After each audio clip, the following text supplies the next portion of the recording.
Some conversations change everything. This one happened 23 feet off the ground, with autumn leaves swirling around us and the smell of fresh shingles in the air. By the time I climbed down that ladder, nothing in my life looked the same. Before we jump back in, tell us where you're tuning in from. And if this story touches you, make sure you're subscribed, because tomorrow I've saved something extra special for you. The October morning started like any other Tuesday in Millbrook, Ohio. Coffee at 5:30, truck loaded by 6, first job site by 7. I'm Marcus, and I've been fixing roofs in this town for 15 years. Long enough to know which houses leak before the first storm hits, and which customers pay on time versus which ones you chase down like a debt collector with a nail gun. Frank, my business partner, was already at the shop when I pulled up, standing next to our beat-up Ford with a steaming mug and a clipboard thick with work orders. October was always our busiest month. Everyone wanted their roof buttoned up before winter decided to test it with ice and snow that could pile 3 feet deep by February. "Got a new one for you," Frank said, handing me a yellow slip of paper. "Lady called yesterday evening. Says her roof's leaking in 3 different spots, and she needs it fixed before the big storm this weekend." He squinted at his own handwriting. Linda Morrison, 847 Maple Street. Split level. Probably built in the 70s. You know the type. I knew the type. Those houses were hitting their stride right about now, which meant everything was starting to fail at once: roof, furnace, plumbing, electrical. The homeowners usually fell into 2 categories: the ones who'd been putting off maintenance for years and were now panicking, or the ones who just bought the place and were discovering exactly why the previous owners sold it. "She sound desperate?" I asked, folding the paper and sliding it into my shirt pocket. "She sounded like a woman who doesn't have time for games," Frank replied. "Said she needed someone reliable, not someone who'd show up 3 weeks late and leave the job half-finished." That was code for she'd been burned before. Happened more often than you'd think in our business. Too many contractors took deposits and disappeared, or started jobs and never came back to finish them. It's why Frank and I had built our reputation on showing up when we said we would and finishing what we started. The drive to Maple Street took me through downtown Millbrook, past the coffee shop where half the town gathered every morning to solve the world's problems over burned coffee and day-old donuts, past the hardware store that had been family-owned for 4 generations, and the empty lot where the old movie theater used to stand before it became too expensive to maintain. Millbrook wasn't thriving exactly, but it wasn't dying either. It was the kind of place where people stayed because their families had always been here, or because they couldn't afford to leave, or because they'd discovered that sometimes smaller and simpler was exactly what life needed. I fell into that last category. Grew up 2 towns over, came here for a roofing job 16 years ago, and never found a reason to leave. The house at 847 Maple Street sat back from the road behind a row of maple trees that were just starting to turn red and gold. Frank was right about the era.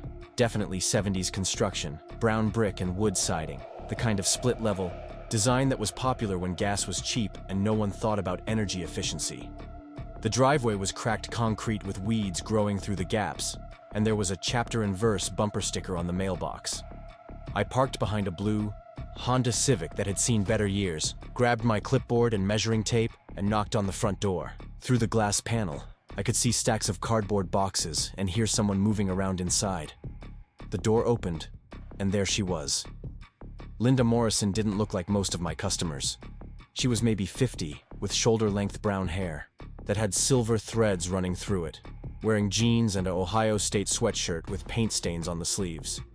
No makeup, work boots on her feet, and the kind of direct eye contact that told you she wasn't interested in small talk. "You must be Marcus," she said, wiping her hands on a dish towel. "I'm Linda. Thanks for coming so quickly." "Frank said you've got some leak issues," I replied, looking up at the roofline. Even from the ground, I could see missing shingles and a gutter that was pulling away from the fascia board. "3 leaks that I know of," she said, stepping outside and pointing toward the west side of the house. "One in the master bedroom, one in the hallway, and one that's dripping into the kitchen. Last night's rain filled up 4 buckets." I followed her gaze upward, mentally cataloging the problems I could see from ground level. This wasn't going to be a simple patch job. The shingles looked original to the house, which meant they were probably 45 years old and past their expiration date. The gutters were sagging, and I could see daylight through a gap where the roofline met the chimney. "When did you buy the place?" I asked, pulling out my measuring tape. 6 months ago, she said. "Divorce settlement." The inspector mentioned some roof issues, but nothing like this. She let out a short laugh that didn't sound particularly amused. "Guess I learned the difference between some issues and major problems." I nodded. Home inspectors were notorious for downplaying problems. They had to walk a fine line between honest assessment and not killing deals that put food on their table. "Mind if I take a look from inside first? Sometimes you can see more from the attic than from up top." "Of course. Just watch your step. I'm still unpacking." Inside, the house smelled like cardboard and that particular mustiness that came with old carpet and poor ventilation. The living room was a maze of boxes, labeled things like kitchen stuff and bedroom number 2 and books heavy. The furniture that was unpacked looked comfortable but well used. The kind of pieces you accumulated over years of marriage and kept after divorce because they were practical, not because they matched any particular style. "Sorry about the mess," Linda said, leading me toward a narrow staircase. "I keep telling myself I'll get organized, but every time I open a box, I find something that needs to be dealt with first." "How long were you married?" I asked, then immediately wondered if that was too personal a question for someone I'd met 5 minutes ago. 25 years, she replied, without hesitation. "Started dating in college. Got married right after graduation. Had Tyler 2 years later. Did the whole suburban life thing until we both woke up one day and realized we were living with a stranger." The attic was cramped and hot, even in October. I had to duck walk across the joists, using my flashlight to examine the underside of the roof decking. What I found wasn't good. Water stains everywhere, some of them fresh and dark, others old and brown. In 3 places, I could see actual holes where water had rotted through both shingles and decking. "How bad is it?" Linda called from the bottom of the attic stairs. "Bad enough that you're going to need more than a patch job," I called back. "The whole west side needs to be stripped and redecked before we can put new shingles on." When I climbed back down, Linda was standing in the hallway with her arms crossed, the expression of someone bracing for expensive news. "What are we talking about?" "Ballpark." I appreciated that she asked for numbers straight up. Too many customers wanted to dance around the cost, like if they didn't hear it out loud, it might somehow be less expensive. "For just the repairs you need, right now, probably 8 to 10,000. If you want to do the whole roof while we're up there, which would make sense from a cost perspective, you're looking at 15 to 18. She nodded slowly, like she was doing math in her head. "And if I don't fix it? Next big storm, you're going to have water damage that'll cost more than the roof." I gestured toward the water stains on the hallway ceiling. "Plus, if it's not sealed up before winter, freeze-thaw cycles will make everything worse." Linda walked over to the window and looked out at her backyard, where more maple trees were dropping leaves onto grass that needed cutting. "I just spent half my savings buying a bookstore downtown," she said. "Chapter and verse, if you know it." I did know it. Small place on Main Street that had been empty for 2 years after the previous owner retired. "You're reopening it?" "Reopened it last month. Always wanted to own a bookstore, and divorce gave me the chance to finally do something for myself instead of what was practical or sensible, or what someone else thought I should do." She turned back to me. "But it also means I'm living on a pretty tight budget until the business gets established." This was the part of the job I liked least. Preparing and narrating this story took us a lot of time, so if you are enjoying it, subscribe to our channel. It means a lot to us. Now back to the story. Good people facing expensive problems they couldn't afford to ignore, but couldn't easily afford to fix either. I'd seen it hundreds of times over the years, and it never got easier. "Tell you what," I said. "Let me write up a detailed estimate for the emergency repairs only. Get the leaks stopped and the worst damage addressed. That'll buy you some time to save up for the full roof replacement." "How much time?" "Maybe 2 years, if you're lucky with the weather." Linda studied my face like she was trying to decide whether to trust me. "Why would you do that? Wouldn't you make more money pushing me toward the full replacement?" "I'd make more money this month," I said. "But I've been working in this town for 15 years. My reputation is worth more than any single job." That seemed to satisfy her. She nodded and extended her hand for a businesslike handshake. When can you start? Friday, if the weather holds. Should take 2 days for the emergency work.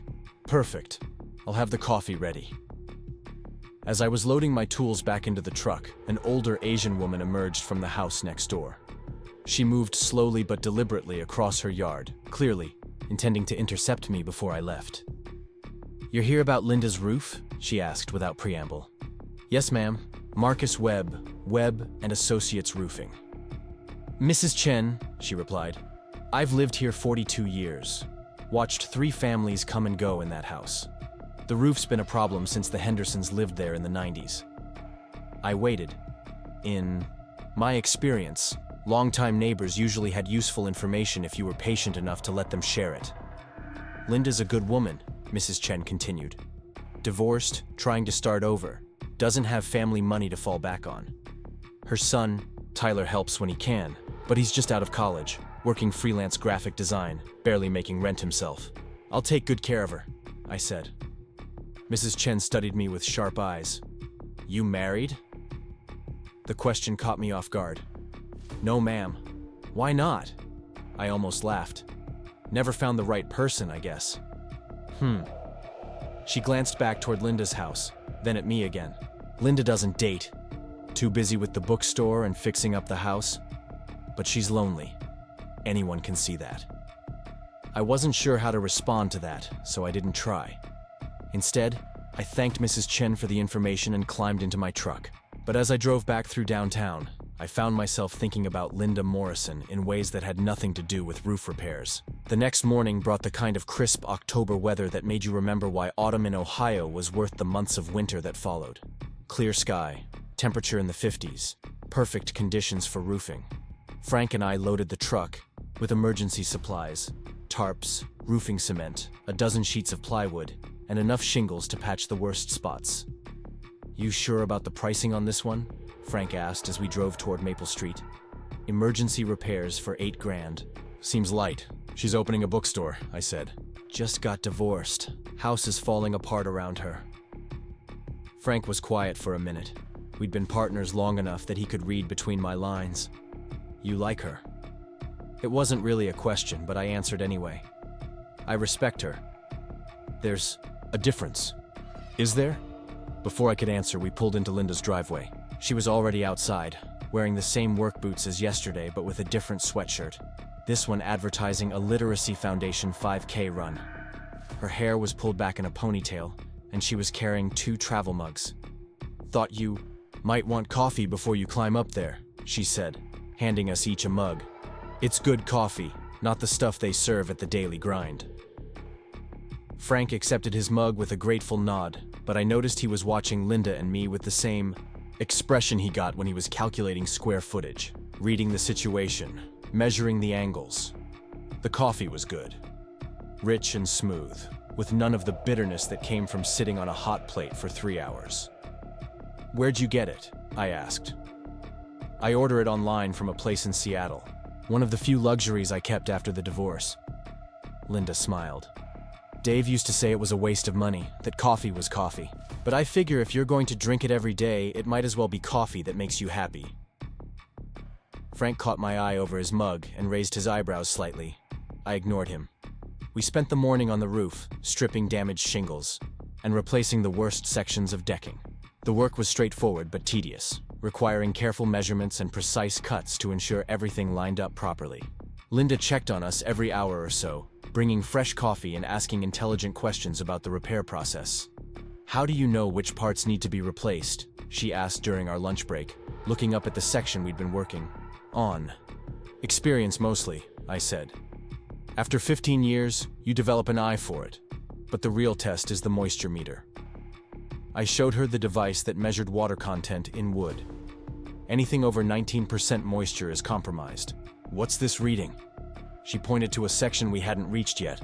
I held the meter against the decking. 26%. That's got to go." Linda nodded thoughtfully. "Like life, I guess. Sometimes you can patch things up and keep going, and sometimes you have to replace the whole foundation." Frank looked at me again, this time with something that might have been sympathy. By mid-afternoon, We'd made good progress on the emergency repairs. The immediate leaks were stopped, and we'd replaced about 30% of the west side decking. We were securing a tarp over the unfinished section when Linda called up from the yard. "There's someone here to see you," she said, pointing toward a white pickup truck that had just pulled into the driveway. The truck belonged to Jim Patterson, Millbrook's building inspector. Jim was a decent guy who took his job seriously, but his timing was usually inconvenient. He climbed out of his truck with a clipboard and the expression of someone who was about to make everyone's day more complicated. "Afternoon, Marcus," he said, looking up at our work. "Got a complaint about unpermitted roofing work." I felt my stomach sink. In Ohio, emergency repairs didn't require permits, but if someone wanted to cause trouble, they could argue about what constituted an emergency versus what constituted improvement work. "Who complained?" Linda asked, stepping forward with the kind of direct challenge that told me she'd dealt with bureaucrats before. "Can't say," Jim replied. "Anonymous call to the county office this morning." "Anonymous," Linda repeated flatly. "How convenient." Jim shrugged. "Look, I'm not here to cause problems. Just need to verify that this is emergency repair work, not a full roof replacement without permits." I climbed down from the ladder and showed Jim our repair plan, explaining exactly what we were doing and why. He examined our work, checked his code book, and finally nodded. "You're fine," he said. "Emergency repairs to stop immediate water damage. Just make sure you pull permits if you decide to do the full roof later." After Jim left, Linda stood in her driveway with her arms crossed, staring at the white truck as it disappeared around the corner. "I wonder who called that in," she said, but her tone suggested she had suspicions. "Happens sometimes," I said. "Neighbors who don't like construction noise, competitors trying to cause trouble. Or ex-husbands who think they still have a say in what I do with my house," Linda muttered. That evening, after Frank and I had finished for the day and cleaned up our tools, Linda invited me to stay for dinner. Frank declined. His wife was expecting him home. But something about the way Linda asked made me say yes. Her kitchen was small but efficient, with mismatched cabinets and countertops that showed 45 years of use. She'd unpacked enough dishes to be functional, but the walls were still bare and most of the boxes remained stacked in corners. It felt temporary, like she was camping in her own house.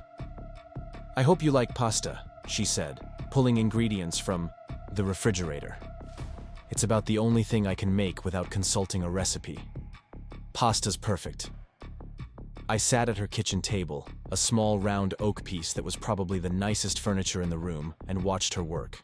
She moved efficiently, like someone who'd cooked for a family for decades, but was still adjusting to cooking for one. She made enough sauce for 4 people, then seemed to realize her mistake and laughed. "Old habits," she said. "Tyler's supposed to come for dinner tomorrow, so I guess we'll have leftovers." "Tell me about the bookstore," I said. Linda's face brightened in a way that took years off her appearance. "It's everything I always wanted to do, but never had the courage to try. Small independent bookstore. Focus on literary fiction and local authors. Maybe some poetry readings and book clubs. Nothing revolutionary. Just a place where people can discover books they didn't know they needed." "How's business?" "Slow, but promising. The regulars from the old store are coming back, and I'm getting some new customers. Had a woman drive over from Columbus last week because she heard we carry signed first editions." Linda stirred the sauce and added more garlic. "It'll probably take 2 years to turn a real profit, but I'm not in any hurry. For the first time in my adult life, I'm doing something because I want to, not because it's what's expected of me." We ate dinner and talked about books, about Millbrook, about the challenges of running a small business in a small town. Linda was easy to talk to, the kind of person who asked follow-up questions and remembered details. She told me about growing up in Cleveland, about meeting her ex-husband in college, about the slow realization that they'd grown into different people who wanted different things. "What about you?" she asked as we finished the pasta. "Ever been married?" "Engaged once," I said. "About 10 years ago. She wanted to move to Columbus. Thought I should expand the business, hire more crews, go after commercial contracts. I wanted to stay small, stay local." "What happened?" "She moved to Columbus anyway. Married a guy who owns 3 dental practices and drives a BMW. Linda refilled our wine glasses. Do you regret it? I thought about that. I regret that we couldn't find a compromise. But I don't regret staying here. I like the work I do. I like this town. I like being able to know my customers and take pride in the jobs I complete. Sounds like you know yourself pretty well. Took me a while to figure it out. After dinner, Linda walked me out to my truck. The sun was setting, painting the maple trees gold and red, and the air smelled like autumn leaves and the promise of rain. We stood there for a moment, neither of us seeming to want the evening to end. "Thank you," she said. "For dinner conversation, I mean. It's been a while since I've had an adult conversation that wasn't about books or business permits or divorce paperwork. Thank you for dinner. Best meal I've had in weeks." She smiled at that. "Marcus, can I ask you something?" "Sure." "Are you single by choice or just haven't found the right person?" The question was direct, typical of what I was learning about Linda Morrison. She didn't waste time with games or hints. "Little of both, I guess," I said honestly. "I like my life the way it is, but I'm not opposed to sharing it with the right person." "What would make someone the right person?" I looked at her standing there in the driveway, backlit by her porch light, asking questions that most people would take months to work up to. Someone who knows what they want. Someone who's honest about their mistakes and their hopes. Someone who makes good coffee and doesn't mind that I'm covered in sawdust half the time. Linda laughed. "Those seem like reasonable requirements. What about you? Planning to date again?" "I don't know," she said. "I'm 50 years old, set in my ways, financially uncertain, and emotionally complicated. Not exactly what most men are looking for. I think you might be surprised." She studied my face in the dim light from the porch. "Are you flirting with me, Marcus Webb?" The directness of the question should have made me uncomfortable, but instead it made me smile. Maybe a little. "Good," she said.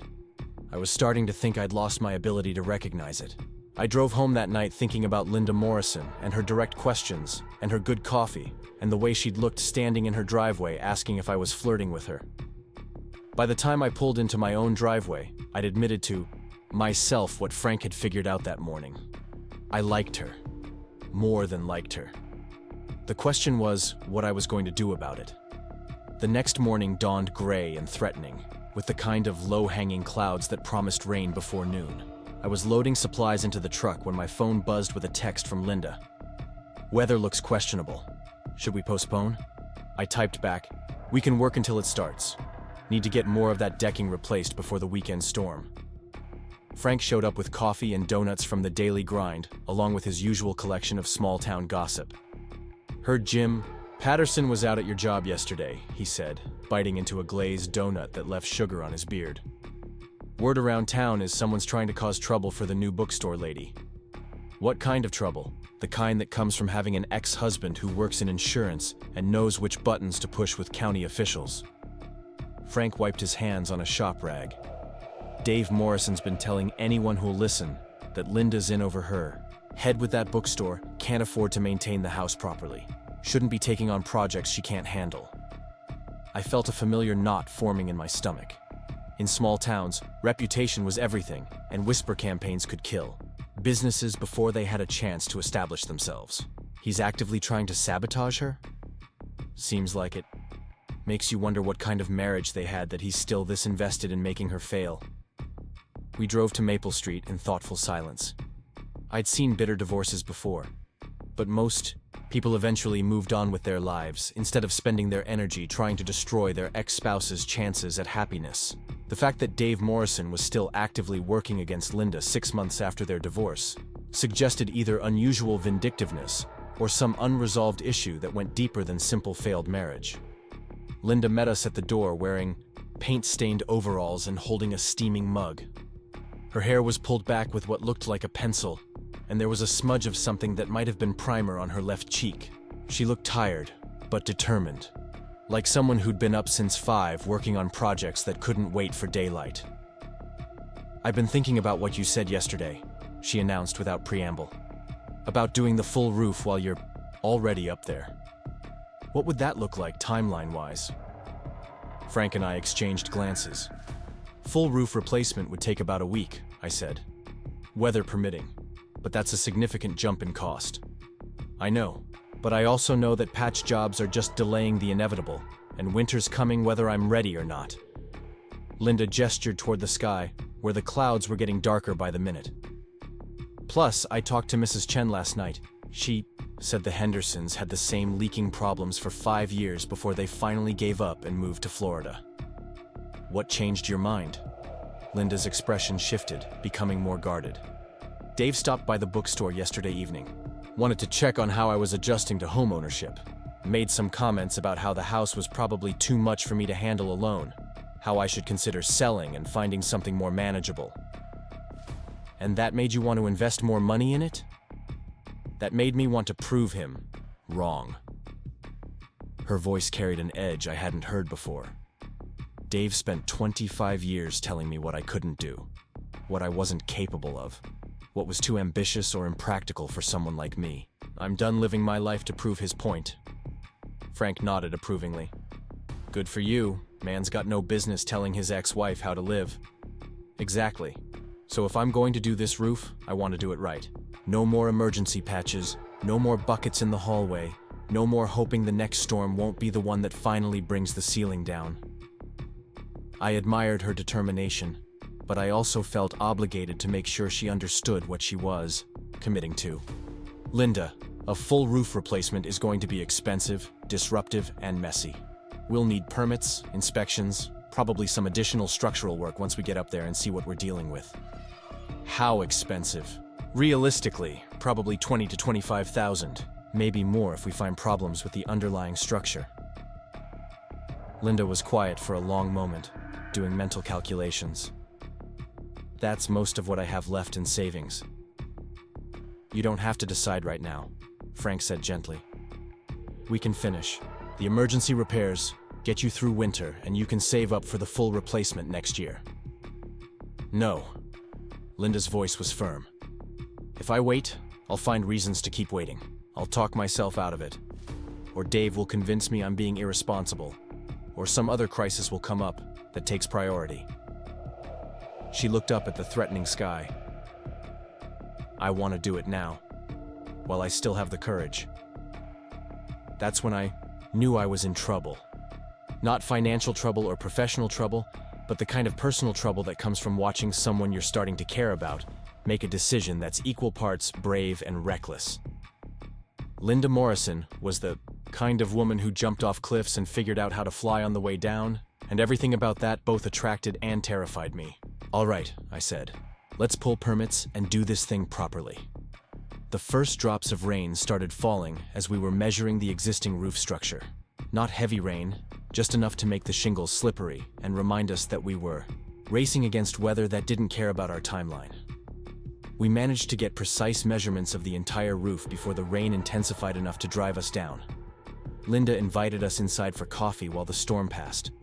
Her living room was warmer and more organized than it had been 2 days earlier.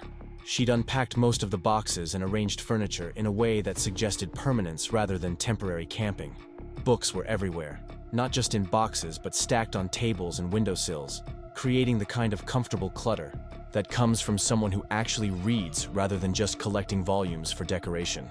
Tell me about the bookstore, Frank said, settling into an armchair that had probably been comfortable in 1995 and was now broken in enough to accommodate his substantial frame. My wife loves to read, but she usually orders everything online.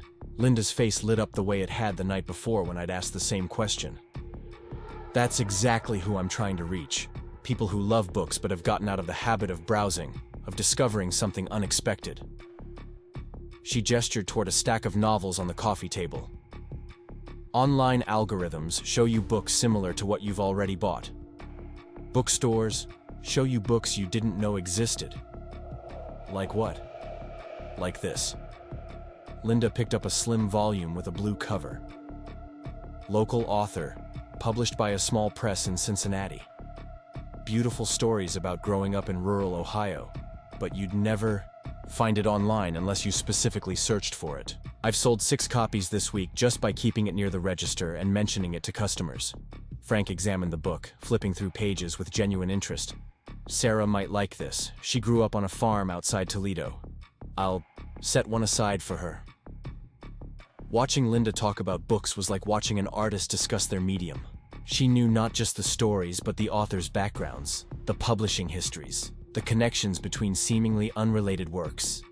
It was clear that the bookstore wasn't just a business for her. It was a calling she'd been preparing for, unconsciously through decades of reading and recommending books to friends. "How'd you learn so much about books?" I asked. 25 years of marriage to a man who thought reading was a waste of time gave me plenty of motivation to develop my own interests. Linda's smile was wry rather than bitter. Dave was always working, always busy with something more important than whatever I was doing. So I read. I joined book clubs, took literature classes at the community college, started keeping lists of books I wanted to recommend to other people. Sounds like you were preparing for this without realizing it. Maybe I was, or maybe I was just trying to stay sane. She set the book down and looked out the window, where the rain was still falling steadily. Do you ever feel like you've been living someone else's life for so long that you forgot what your own life was supposed to look like? The question hit closer to home than I expected. Sometimes. That's how I felt when Dave and I split up. Like I was 49 years, old and had no idea who I actually was underneath all the roles I'd been playing. Wife, mother, elementary school librarian, member of the PTA and the church auxiliary and the neighborhood association. All of those were real parts of me, but none of them were the whole story. Frank nodded thoughtfully. Sarah went through something similar when our kids moved out. Not divorce, but that same feeling of wondering what came next after you'd spent 20 years focused on everyone else's needs. How did she figure it out? Started small, took a pottery class, joined a hiking group, eventually went back to school for her teaching certificate. Now she teaches 3rd grade and comes home excited about lesson plans and student progress. Frank smiled. It's like she remembered who she was before she became who she thought she was supposed to be. Linda was quiet for a moment, processing that. That's exactly it. I'm remembering who I was before I became who I thought I was supposed to be. The rain continued for another hour, giving us time to talk about permits and schedules and the logistics of a full roof replacement. Linda asked intelligent questions about materials and warranties and the best time of year for major construction projects. She wanted to understand not just what we were going to do, but why we were doing it that way. What alternatives existed, what could go wrong, and how we'd handle problems if they arose. You're very thorough, I observed as she took notes on everything we discussed. Librarian training, she replied. Research everything, organize the information, plan for contingencies. Plus, this is probably the most expensive thing I've ever bought besides the house itself. I want to make sure I understand what I'm getting into. When the rain finally stopped, we went back outside to examine the roof structure more carefully. The emergency repairs from the day before had held, but it was clear that we'd only addressed the most immediate problems. Water damage was visible in multiple locations, and some of the underlying wood was soft enough to indicate rot that went deeper than surface level. This is worse than I initially thought, I told Linda honestly. We're probably looking at replacing not just the roof surface, but a significant portion of the underlying structure. How significant? Maybe 30% of the decking, some of the rafters, definitely the fascia boards, and probably the gutters and downspouts. I showed her the areas where water damage was most severe. The good news is that once we replace everything, you'll essentially have a brand new roof that should last 30 years. And the bad news? The bad news is that we're probably talking about 28 to 30,000 instead of 20 to 25. Linda was quiet for a long time, staring up at the roof like she could will it into better condition through sheer determination. Finally, she nodded. Let's do it. All of it. I'd rather spend the money once and do it right than spend the next 5 years dealing with ongoing problems. That afternoon, while Frank handled the permit paperwork, Linda and I drove to the lumberyard to select materials. She wanted to understand the differences between architectural shingles and 3-tab shingles, between different grades of plywood decking, between aluminum and vinyl gutters. The sales associate, a kid who looked like he'd graduated high school the week before, clearly had no idea how to handle a female customer who asked detailed technical questions. "Ma'am, You probably want to let your contractor handle these decisions, he said condescendingly, after Linda asked about the fire rating of different shingle types. Why would I want to do that? Linda replied sweetly. It's my house, my money, and my roof. I think I'm capable of understanding the difference between Class A and Class C fire ratings.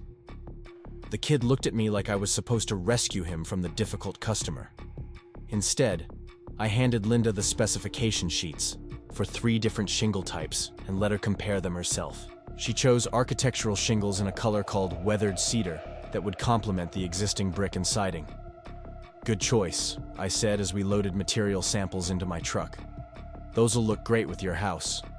They're also rated for 130-mile-per-hour winds and have a 30-year warranty, Linda replied. The color was secondary to the performance specifications. I was beginning to understand that Linda Morrison approached everything in her life with the same methodical thoroughness she brought to selecting roofing materials. She researched, she planned, she asked questions until she understood all the variables, and then she made decisions based on data rather than emotion. It was probably what had made her a good librarian, and it was definitely what would make her a successful business owner. Can I ask you something? She said as we drove back toward her house. Sure. Why are you being so patient with all my questions? Most contractors I've dealt with act like customers are an inconvenience, like we should just write checks and stay out of the way. I thought about that. Because it's your house and your money, like you said, and because I like working with people who care about understanding what they're buying. Even when it slows down the process? Especially then. I'd rather spend time up front making sure we're all on the same page than spend time later dealing with misunderstandings. Linda smiled. That's a good business philosophy. It's also just common courtesy. We spent the rest of the afternoon going over material specifications and construction timelines. Linda wanted to understand every phase of the project, from the initial tear-off of old shingles through the final installation of gutters and downspouts. She asked about weather delays, about how we'd protect the interior of her house during construction, about what kind of cleanup she could expect when we were finished. One more question, she said as we finished reviewing the written estimate. What happens if you find more problems once you start tearing things apart? We call you immediately and explain what we found. Nothing gets done without your approval, and nothing gets billed without your signature on a change order. Even if it means stopping work in the middle of the project? Even then, I'm not in the business of surprising customers with unexpected bills. Linda studied the estimate one more time, then signed it without further hesitation. When can you start? Monday, if the permits come through Friday. Perfect. I'll take next week off from the bookstore to make sure I'm here for any questions or decisions. That evening, Linda invited me to stay for dinner again. This time, she made chicken and vegetables, and we ate at her kitchen table while she told me about her plans for the bookstore. She wanted to host author readings, organize book clubs for different age groups, maybe partner with the local schools to promote literacy programs. The community needs a gathering place, she explained. Somewhere people can connect over shared interests instead of just running into each other at the grocery store. Millbrook's always been pretty close-knit. Close-knit in some ways, but insular in others. I've lived here 6 months, and I'm still the new person, the outsider who moved here after her divorce. Linda refilled our wine glasses. The bookstore gives people a reason to get to know me as something other than Dave Morrison's ex-wife. Is that how people see you? Some of them, especially the people who knew Dave before they knew me. She was quiet for a moment. Dave's family has been in Millbrook for 3 generations. His father owned the hardware store before it was sold to the chain. Dave played football in high school, dated the homecoming queen before he dated me, has connections and history that I'll never have. Does that bother you? It bothers me that some people assume I'm the reason the marriage failed, that Dave was the victim of a midlife crisis wife who abandoned her responsibilities. Linda's voice carried frustration that had obviously been building for months. The truth is more complicated than that, but small towns prefer simple narratives. What's the complicated truth? Linda was quiet for so long that I thought she might not answer. Finally, she set down her wine glass and looked directly at me. The complicated truth is that Dave and I stopped being married years before we got divorced. We were roommates who shared expenses and showed up to the same social events, but we hadn't been partners in any meaningful sense for at least 5 years. What changed? Nothing changed. That was the problem. We both just stopped trying, stopped growing, stopped being curious about who the other person was becoming. She gestured around the kitchen. Dave wanted everything to stay exactly the same forever. Same house, same routines, same conversations, same assumptions about what our life together was supposed to look like. And you wanted something different. I wanted to keep evolving. I wanted to try new things, meet new people, have conversations about books and ideas and possibilities, instead of just discussing grocery lists and home maintenance schedules. Linda smiled sadly. It's not that either of us was wrong. We just wanted incompatible things. But he's still trying to control what you do. Dave's having trouble accepting that I'm actually happier without him. He expected me to struggle, to realize I'd made a mistake, to come back apologizing for my temporary insanity. Linda's laugh was short and sharp. Instead, I bought a bookstore and started fixing up a house and generally acting like someone who's perfectly capable of managing her own life. That must be threatening to his narrative about the divorce. Exactly. If I'm thriving, then maybe he was the problem, not me. And Dave's not ready to consider that possibility. After dinner, we sat on her front porch drinking coffee and watching the sun set behind the maple trees. The air was cool but not cold, with that particular clarity that comes after an afternoon rain. Linda had wrapped herself in a quilt that looked handmade, and I found myself noticing details about her that had nothing to do with roofing or business relationships. The way she curled her legs underneath her in the porch chair. The fact that she drank her coffee black but added cream to mine without asking how I preferred it. The small scar on her left hand that she rubbed unconsciously when she was thinking about something serious. "Marcus," she said suddenly, "can I ask you something personal?" "You can ask. I might not answer." "Fair enough." She turned to face me more directly. "What are you looking for in life?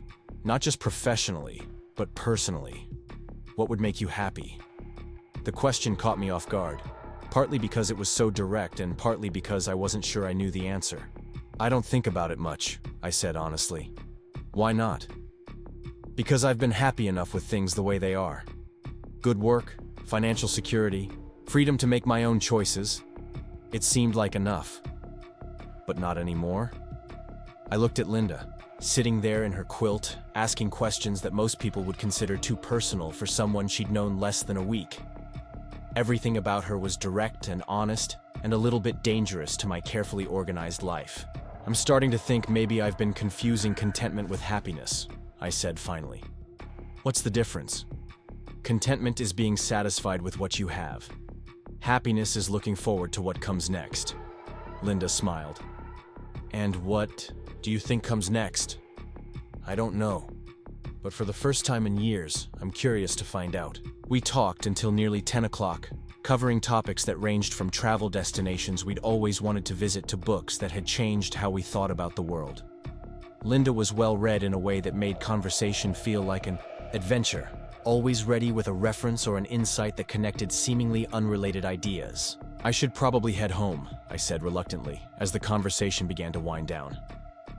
"Probably," Linda agreed, but she made no move to go inside. "Thank you for dinner, and for the conversation. Thank you for listening.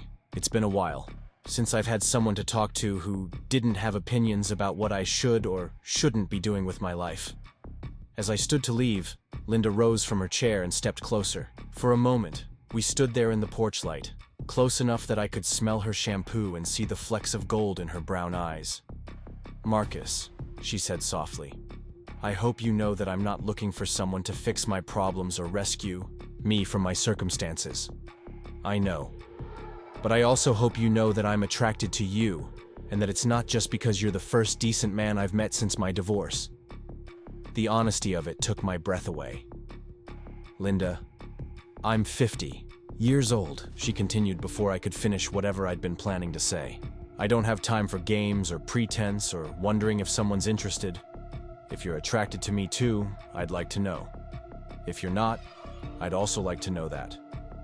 I looked at her standing there in the porch light, brave enough to ask for what she wanted and strong enough to handle whatever answer I gave her.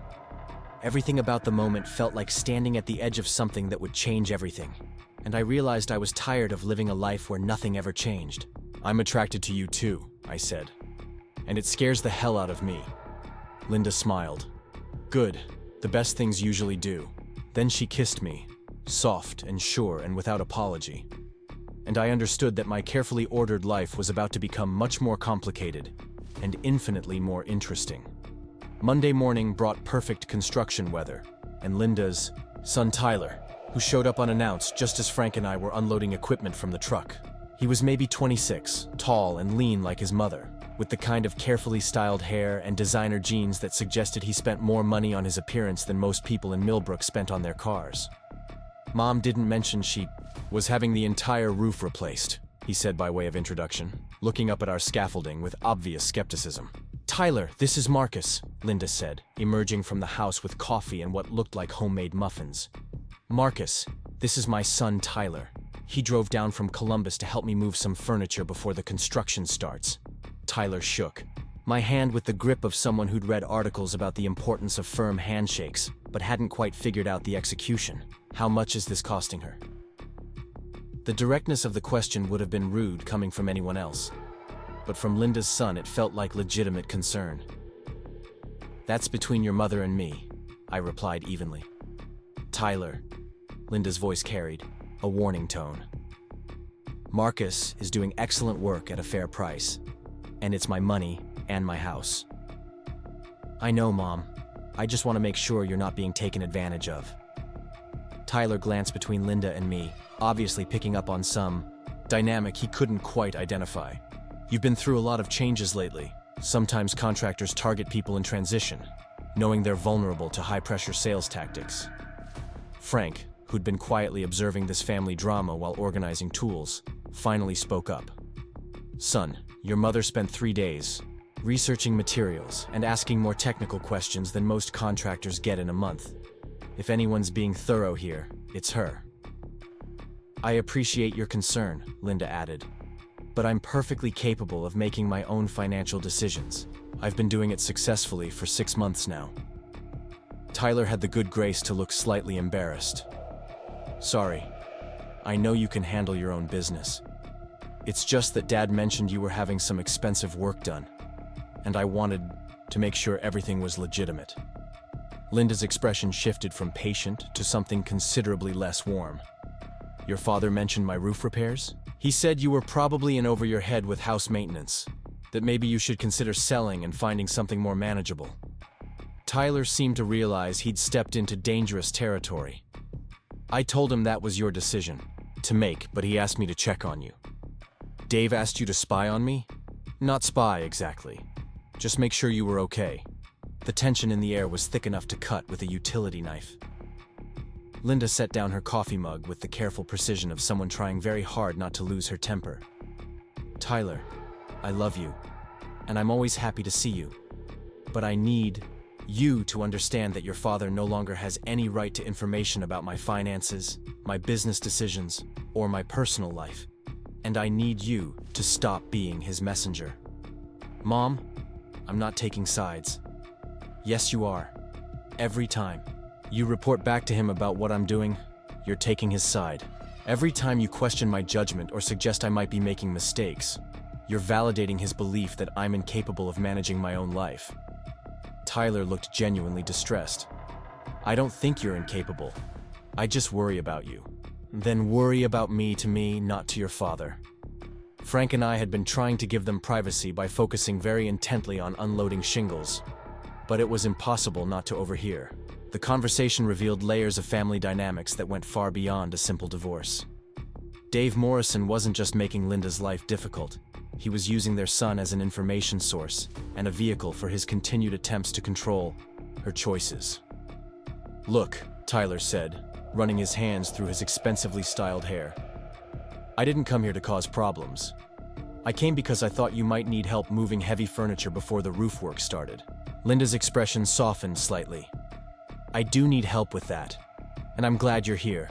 But Tyler, you have to choose. You can have a relationship with me, and you can have a relationship with your father. But you can't have a relationship with both of us that involves sharing information between us. That's not fair to anyone. What if there's an emergency? What if you get hurt or sick or need help? Then you call me directly, or you call Mrs. Chen next door, or you call 911. But you don't call your father and ask him what he thinks you should do about my emergency. Tyler nodded slowly, like he was beginning to understand the boundaries that needed to exist. Okay, I can do that. Good. Now help me move the dining room table so these men can get to work. The family drama resolved. We spent the morning systematically removing old shingles and examining the underlying structure. What we found was both better and worse than expected. The good news was that most of the rafters were solid and wouldn't need replacement. The bad news was that nearly 40% of the decking showed water damage and would have to be torn out and rebuilt. This is going to add at least 2 days to the timeline, I told Linda during our lunch break. Maybe 3, depending on how much structural lumber we need to replace. More time means more money? More materials and more labor, yes. Probably another 3,000 to 4,000. Linda absorbed this information with the same methodical calm she'd shown when selecting roofing materials. Show me exactly what needs to be replaced and why. I led her up the ladder to the section we'd been working on, pointing out the telltale signs of rot and water damage. Linda asked questions about load-bearing requirements, about building codes, about the difference between repairing damaged wood and replacing it entirely. She wanted to understand not just what we were doing, but the engineering principles behind our decisions. How long has this damage been accumulating? She asked, examining a section of decking that crumbled when touched. Probably 5 to 7 years, based on the extent of the rot. This didn't happen overnight. So the Hendersons knew about it when they sold the house to me? They had to. You don't get this level of damage without visible signs from inside the house. Water stains, sagging ceilings, obvious leaks. Linda was quiet for a moment, processing the implications. The seller's disclosure didn't mention any roof problems beyond normal wear. That's between you and your lawyer, I said carefully. But if I were in your position, I'd be asking some hard questions about what they knew and when they knew it. Tyler, who'd been helping Frank organize materials, climbed up to join us. Mom, if they lied on the disclosure, you might have legal recourse. Maybe, but pursuing that would take months or years, and I need the roof fixed now. Linda looked around at the damaged decking. Besides, I love this house. I don't want to spend the next 2 years fighting about it in court. I just want to fix it properly and move on with my life. That afternoon, while Frank and Tyler worked on removing damaged decking, Linda and I drove to the building supply store to order additional materials. The drive gave us our first real time alone since the kiss on her front porch the night before, and I found myself unsure how to navigate this new territory between us. Tyler seems like a good kid, I said, testing the waters. He is, but he's caught in the middle of something that isn't his fault or his responsibility. Linda stared out the window at the passing farmland. Dave's been working on him since the divorce, subtly undermining my decisions and encouraging Tyler to think of me as someone who needs protection rather than someone who's finally figuring out what she wants. That must be hard on Tyler. It's hard on everyone. Tyler loves both his parents, but we're asking him to choose sides in a conflict he doesn't fully understand. Linda turned to face me. Dave was never physically abusive or anything dramatic like that. He was just gradually eroding my confidence in my own judgment until I started believing I really was incapable of making good decisions. How? Small things mostly. Questioning my choices, pointing out flaws in my reasoning, suggesting better alternatives to whatever I wanted to do. Linda's voice was matter-of-fact, like she was describing weather patterns rather than emotional manipulation. After 25 years of that, you start doubting yourself even when you know you're right. I thought about that as we pulled into the building supply parking lot. Is that why you're being so thorough about the roof project?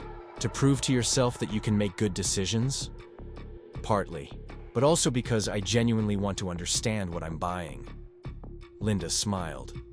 The difference is that I'm asking questions to get information, not to test whether you're trying to take advantage of me. We spent an hour selecting additional lumber and hardware, with Linda continuing to ask detailed questions about material specifications and installation requirements. The sales associate was different from the condescending kid we'd dealt with the previous week, an older man who treated Linda's questions with respect and provided thorough answers. "You're building quite a comprehensive knowledge base," I observed as we loaded materials into my truck. "I figure if I'm going to own a house, I should understand how it works. Same principle as the bookstore. I can't recommend books I haven't read, and I can't maintain a house I don't understand." On the drive back, Linda asked about my background, about how I'd gotten into roofing, about what I liked about the work. I found myself telling her things I rarely shared with customers, about the satisfaction of solving complex structural problems, about the way a well-built roof could protect a family for decades, about the pride that came from doing skilled work with my hands. "Do you ever think about doing something else?" she asked. "Sometimes, but I like what I do, and I'm good at it. There's something to be said for finding work that feels meaningful." "What makes it meaningful for you?" I thought about that. "I guess it's knowing that what I do matters. A good roof keeps people safe and dry and comfortable. A bad roof can destroy everything they've worked for. There's responsibility in that, but also purpose." That's how I feel about the bookstore. Books matter. Stories matter. The right book at the right time can change someone's entire life. "What book changed your life?" Linda was quiet for a moment. "Jane Eyre. I read it in high school and realized that women could be strong and independent and still romantic and passionate. That you didn't have to choose between being smart and being loved." "How old were you?" 16. Perfect timing for that particular revelation. Linda laughed. Though it took me another 30 years to figure out how to apply it to my own life. When we got back to the house, Tyler was sitting on the front porch with Mrs. Chen, both of them drinking what looked like iced tea and engaged in animated conversation. Tyler had shed his designer jacket and rolled up his sleeves, and there was sawdust in his carefully styled hair. "How's the manual labor treating you?"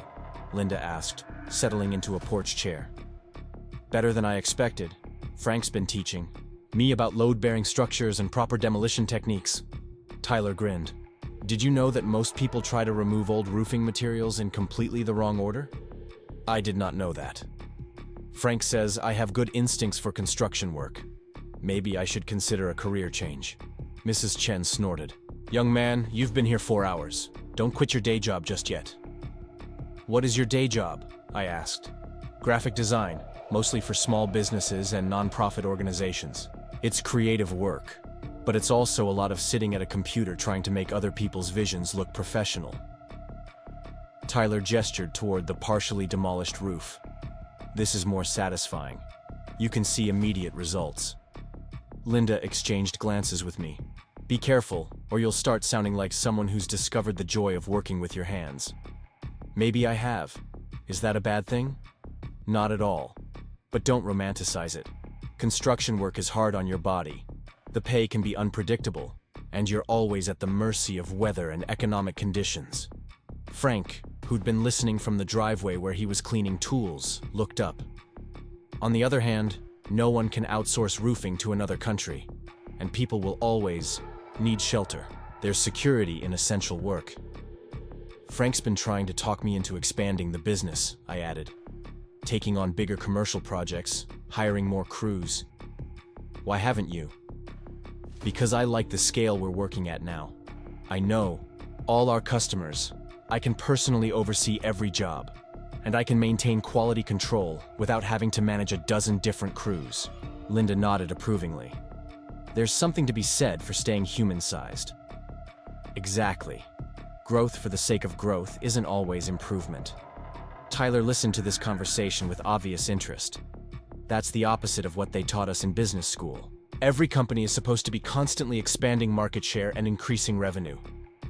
Some companies maybe, but not every business model requires infinite growth.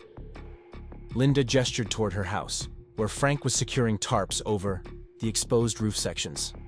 "Some things work better when they stay manageable." That evening, Tyler stayed for dinner, and the three of us sat around Linda's kitchen table sharing takeout Chinese food and continuing the conversation about work and purpose and the difference between success and satisfaction. Tyler was bright and curious, asking thoughtful questions about both the roofing business and Linda's plans for the bookstore. "Mom, can I ask you something without you getting defensive?" Tyler said as we finished eating. You can ask. I make no promises about not getting defensive. Are you happy? Really happy? Not just telling yourself you're happy because you think you should be? Linda considered the question seriously. I'm happier than I've been in years, maybe happier than I've ever been as an adult. Even with all the stress of the divorce and the house repairs and starting a new business? Especially with all that stress. Because it's stress that comes from building something I want rather than maintaining something I never chose. Tyler nodded slowly. I think I understand that. Do you? I think so. I've been doing graphic design because I'm good at it and it pays well, but I don't wake up excited about it. I just wake up knowing I have work to do. And how does that feel? Empty, mostly. Like I'm waiting for my real life to start. Linda reached across the table and squeezed her son's hand. Then maybe it's time to start it. After Tyler left to drive back to Columbus, Linda and I found ourselves alone on her front porch again, this time without the uncertainty that had marked our conversation the night before. The kiss had changed something fundamental between us, establishing a new baseline of honesty and possibility. Thank you for being patient with Tyler today, Linda said. I know the family drama wasn't what you signed up for. He's a good kid. He's just trying to figure out how to love both his parents without betraying either one. That's exactly right. And it's not fair to put him in that position. We sat in comfortable silence for a while, listening to the evening sounds of suburban Millbrook. Lawnmowers in the distance, children playing in neighboring yards, the occasional car passing on Maple Street. It was the kind of peaceful scene that could easily be taken for granted until you'd lived somewhere less peaceful. Marcus, Linda said eventually, what happens after the roof is finished? The question was simple on the surface, but loaded with implications. What do you mean? I mean, do we go back to being customer and contractor? Do we pretend this attraction doesn't exist? Do we try to build something together? What do you want to happen? I want to see where this goes, but I also want to be realistic about the complications. Linda pulled her sweater tighter around her shoulders. I'm recently divorced, financially stretched, dealing with an ex-husband who's actively trying to sabotage my new life, and raising a son who's still figuring out how to navigate the family dynamics. Those are significant complications. They are, and you have every right to decide they're more than you want to deal with. I thought about that, about the carefully ordered life I'd built over the past 15 years, about the safety of routine and predictability, and never having to negotiate with anyone else's needs or wants or expectations. It was a good life, a comfortable life, but it was also a life that had been feeling increasingly empty lately. Linda, can I tell you something? Of course. I've spent most of my adult life avoiding complications, staying single, keeping the business small, maintaining relationships that never went too deep or demanded too much. I looked at her sitting there in the porch light, brave enough to lay out all the reasons why getting involved with her might be difficult. And I'm tired of it. I'm tired of safe choices and predictable outcomes, and never being surprised by anything. So, you're saying you want complications? I'm saying I want you. And if complications come with that, then I guess I want complications too. Linda smiled. That's the most romantic thing anyone said to me in years. Really? Because it sounded kind of pathetic when I said it. Trust me, after 25 years of marriage to someone who avoided emotional risk like it was contagious, a man who chooses complications for the right reasons is incredibly attractive. What if I'm terrible at this? What if I don't know how to be in a relationship with someone who has opinions and expectations and needs that might conflict with mine? Then we'll figure it out together. That's what people do when they care about each other. The simplicity of that answer was both reassuring and terrifying.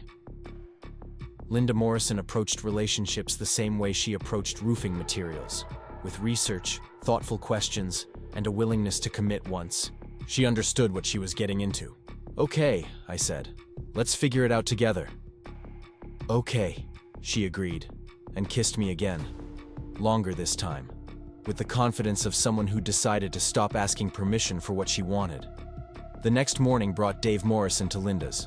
Front yard, arriving just as Frank and I were setting up for another day of roof work. He pulled up in a silver sedan that looked like it had been detailed the day before, dressed in khakis and a polo shirt that suggested he was planning to be reasonable and civilized about whatever had brought him there. "Linda around?" he asked, approaching our work area with the kind of casual authority that comes from years of assuming you're welcome wherever you decide to show up. "She's inside," Frank replied without looking up from the materials he was organizing. "But we're working here, so you might want to keep it short." Dave looked at Frank like he was noticing him for the first time. "You're not the same contractor who was here last week." "Same company, different day," Frank said. "Something we can help you with?" "I need to talk to Linda about some financial documents. Won't take long." I didn't like the way Dave spoke about Linda, like she was a business associate he needed to manage rather than his ex-wife who'd made it clear she wanted minimal contact with him. But before I could say anything, Linda emerged from the house carrying 2 cups of coffee. "Dave," she said, her voice notably cooler than it had been when greeting Tyler the day before. "What are you doing here?" "We need to discuss Tyler's health insurance. He's still on my policy, but there are some changes coming that might affect his coverage." Linda handed me one of the coffee cups, a gesture that seemed casual but felt deliberate. "That's something you can handle directly with Tyler. He's 26, not 16. I thought you'd want to be informed about decisions that might affect your son's health care." "I want Tyler to be informed about decisions that affect his health care. If he wants my input, he'll ask for it." Dave's eyes flicked between Linda and me, obviously trying to read the dynamic he was observing. "Linda, can we talk privately?" "We can talk right here. I don't have anything to hide from my contractors." "It's personal family business." "No, Dave, it's personal business between you and Tyler. I'm not part of your family anymore, remember?" The tension was thick enough to stop a nail gun. Dave clearly wasn't accustomed to being dismissed so directly, and Linda was obviously done with conversations that started with her ex-husband assuming he had the right to her time and attention.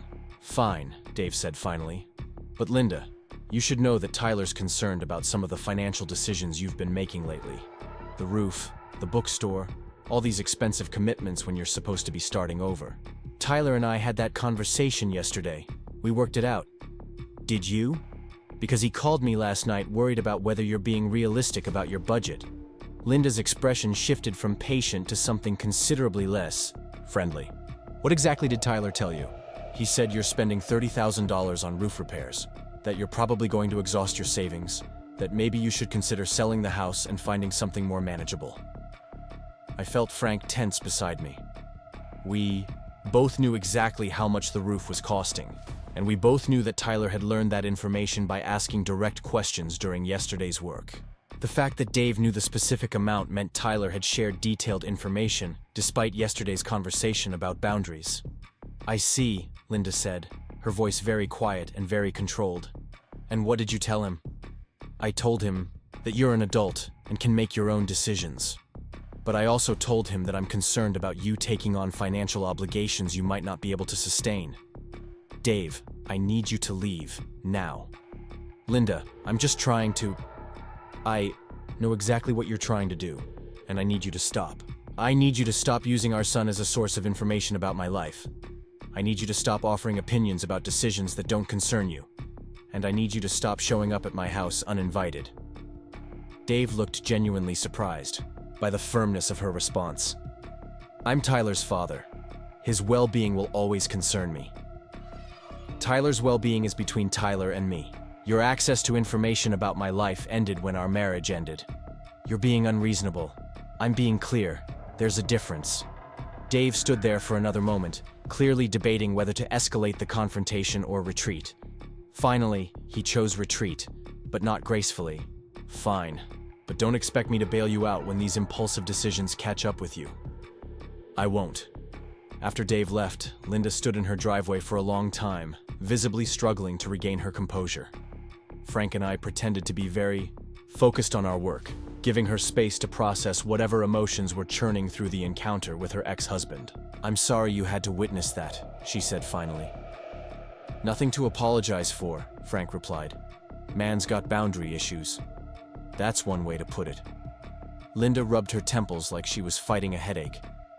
"I need to call Tyler." The conversation with Tyler took place inside the house, but based on Linda's body language when she emerged 20 minutes later, it hadn't gone well. She looked tired and frustrated, and younger than her 50 years, like someone who'd been fighting battles she shouldn't have to fight. "Everything okay?" I asked during our lunch break. Tyler admitted he called Dave after our conversation yesterday. Said he was worried about me spending so much money and wanted his father's perspective on whether I was making good decisions. "Even after you talked about boundaries?" Apparently old habits die hard. Tyler's been Dave's informant for so long that he doesn't realize he's doing it. Linda sat down heavily on her front steps. "I told him that if he can't respect my privacy, he can't be part of my life. That I love him, but I won't be monitored and second-guessed through him." "How did he take that?" "Not well. He thinks I'm overreacting, that families should be able to talk to each other about concerns." Linda looked up at the roof, where Frank was methodically replacing damaged decking. "He doesn't understand that what Dave calls concern, I call control. Maybe he'll come around. Maybe. But I can't keep having the same conversation over and over, hoping he'll eventually understand why his father's involvement in my life is problematic." That afternoon, work proceeded without interruption, but the mood was subdued.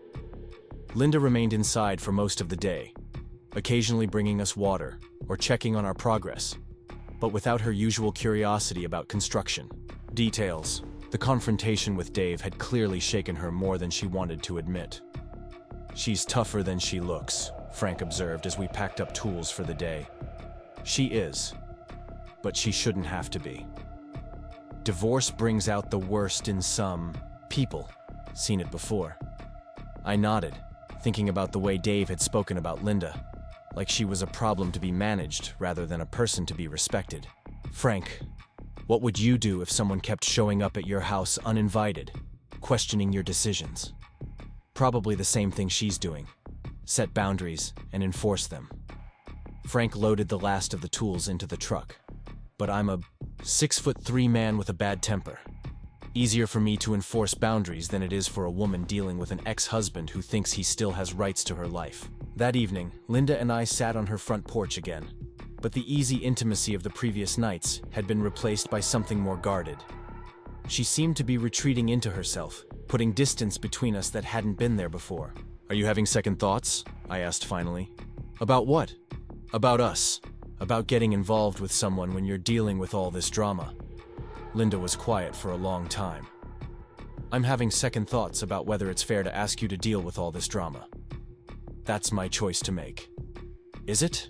Because this is just the beginning, Marcus. Dave's not going to stop trying to control my life just because I asked him nicely. Tyler's not going to suddenly develop healthy boundaries just because I explained why they're important. This is going to be messy and complicated and ongoing. I told you last night that I was tired of avoiding complications. That was before you saw what the complications actually look like." I turned to face her more directly. "Linda, do you want me to leave? Do you want to go back to a simple contractor-customer relationship?" "No," she said immediately. "But I also don't want you to feel obligated to stay because you said you would. I don't feel obligated. I feel invested. What's the difference? Obligation is duty. Investment is choice." I reached for her hand. "I'm choosing to be here, Linda. Not because I said I would, but because I want to be." She squeezed my hand but didn't look at me. "What if it gets worse? What if Dave escalates his harassment? What if Tyler chooses his father over me? What if the bookstore fails and I lose the house?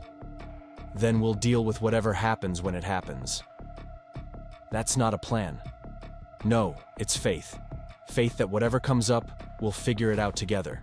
Linda finally looked at me, and I could see tears in her eyes. I've never had someone say that to me before. Say what? That they'd figure things out with me instead of telling me what I should do or how I should handle my problems. Well, now you do. She kissed me then, soft and grateful, and a little desperate, like someone who'd been holding her breath for a long time and had finally remembered how to breathe. The storm that had been threatening all week finally arrived on Thursday morning, bringing with it the kind of driving rain that finds every gap in a roof and turns minor problems into major disasters. Frank and I were barely an hour into our Workday when we had to abandon the exposed sections and focus on emergency tarping to protect Linda's house from water damage. "This is exactly what we were racing against," Frank shouted over the wind as we secured the last corner of a heavy tarp. "Another day and we would have had the new decking in place." Linda appeared in her doorway wearing a raincoat and boots, looking out at the chaos of our half-finished work with obvious concern. "How bad is it?" she called. "Could be worse," I replied, climbing down from the ladder with water streaming off my jacket. "The emergency repairs we did earlier this week are holding, and the tarps should keep everything dry until the weather clears." "Should?" "Will," I corrected, understanding that she needed confidence rather than qualified optimism. "Your house is secure." We spent the rest of the morning in Linda's garage, organizing materials and tools while rain hammered against the windows with increasing intensity. The garage had been converted into a temporary workshop, with sawhorses and power tools arranged to maximize efficiency once the weather improved.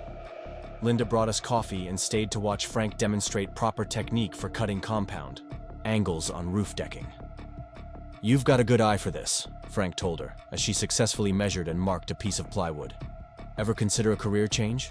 "I think one career change per decade is probably enough," Linda replied, but she was clearly pleased by the compliment. "Though I have to admit, there's something satisfying about working with your hands. Different kind of problem solving than running a bookstore," I observed.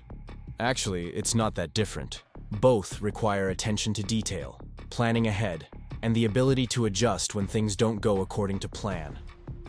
Linda traced the pencil line she'd marked on the plywood.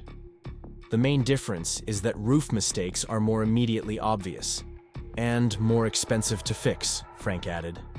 "True, though I've seen book recommendations go spectacularly wrong too. Just last week, I recommended a romance novel to Mrs. Patterson thinking it was sweet and wholesome. Turns out it had some very explicit scenes that she was not prepared for." Frank nearly choked on his coffee. "How explicit?" "Let's just say she returned it with a note suggesting I add content warnings to my recommendation cards." We worked in the garage until early afternoon, when the rain finally began to ease enough that we could assess any damage from the storm. The tarps had held perfectly, keeping the exposed roof areas dry, but the wind had scattered some of our material, and soaked several bundles of shingles that would need time to dry before installation. "Probably looking at a delay until Monday," I told Linda as we surveyed the soggy construction site. "Everything needs to dry out, and the forecast shows more rain through the weekend." "That's fine. Gives me time to catch up on bookstore work." Linda gestured toward her house, where lights were on against the gray afternoon. "Want to come in for lunch? I made soup yesterday, thinking we might need something warm today." The soup was potato and leek, rich and creamy, and exactly what the cold, wet day required. We ate in Linda's kitchen while rain continued to fall steadily outside, creating the kind of cozy intimacy that comes from being warm and dry while the weather rages beyond the windows. "Can I ask you something?" Linda said as we finished eating. "Sure." "What did you think when Dave showed up yesterday?" "Honestly." I considered how to answer that. "Honestly? I thought he was testing boundaries to see how much he could still get away with." And I thought you handled it perfectly. You were clear, direct, and didn't let him manipulate the conversation." Linda nodded slowly. "I've been thinking about it all night. About Tyler. About the information he shared. About how to handle this going forward." "What did you decide?" "I decided that I can't control Tyler's choices, but I can control my own responses to them." Linda stood and began clearing dishes from the table. "If he wants to report my business to his father, that's his decision. But I don't have to share information that I don't want shared." "Meaning?" "Meaning that from now on, Tyler gets the same level of detail about my life that I'd give any casual acquaintance. Surface information only." "That sounds lonely." "It is lonely, but it's also self-preservation." Linda rinsed the soup bowls and set them in the dishwasher. "I spent 25 years sharing everything with someone who used that information to undermine my confidence. I won't do that again, even with my son. What if Tyler realizes what you're doing and changes his behavior? Then we can rebuild, trust gradually. But the burden is on him to prove that he can respect boundaries, not on me to keep testing whether he will." I understood the logic, but I also heard the sadness underneath it. Linda was protecting herself the only way she knew how. But that protection came at the cost of the close relationship she'd once had with her son. It was another casualty of her marriage to Dave, another price she was paying for choosing to build a life on her own terms. "For what it's worth," I said, "I think you're making the right choice." "Do you?" "Sometimes I wonder if I'm being too hard on Tyler, expecting too much too fast." "Linda, you asked him for one thing: respect for your privacy. That's not unreasonable." His father spent 6 months convincing him that I was making impulsive decisions that needed monitoring. It's going to take time for Tyler to unlearn that.